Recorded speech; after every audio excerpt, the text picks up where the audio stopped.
এই একটা জায়গায় আর বিভিন্ন গণমাধ্যমে আসলে শুনছিলাম পাকিস্তানের গণমাধ্যম তারাই আসলে তাদের প্লেয়ারদের ধুয়ে দিচ্ছে যে তারা আসলে কোনো রকম প্রিপারেশন ছাড়া বা ম্যাচ সিচুয়েশনে কিভাবে ডিসিশন নিতে হয় সেগুলো আসলে জানে না। তার মানে তো আসলে আমরা ধরে নিতে পারি এই জায়গাটাতেও মানে কৌশলের দিক থেকেও বাংলাদেশ আসলে এগিয়ে আছে। ডেফিনেটলি বাংলাদেশ এগিয়ে আছে। মিরপুরে যখন খেলা হয় তখন মিরপুরের উইকেট নিয়ে একদম একদম শুরুর দিক থেকে মাশরাফি বিন মুর্তজা থেকে যদি শুরু করেন, সাকিব, মুশফিক, বাংলাদেশের যত বড় ক্রিকেটার আছে সবাই এই উইকেট নিয়ে মানে গোলকধাঁধা। তাদের কাছে এই উইকেট সবসময় ছিল গোলকধাঁধা। এই উইকেট যে কখন কিরকম বিহেভ করে।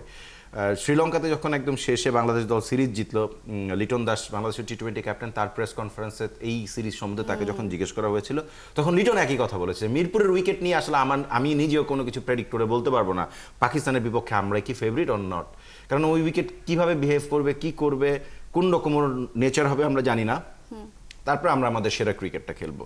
আপনি যেটা বলছেন যে সব জায়গায় টেকনিক্যালি ট্যাকটিস সব জায়গায় বাংলাদেশে এগিয়ে ছিল কিনা, ডেফিনেটলি এগিয়েছিল এক্সপিরিয়েন্সের জায়গা থেকেও।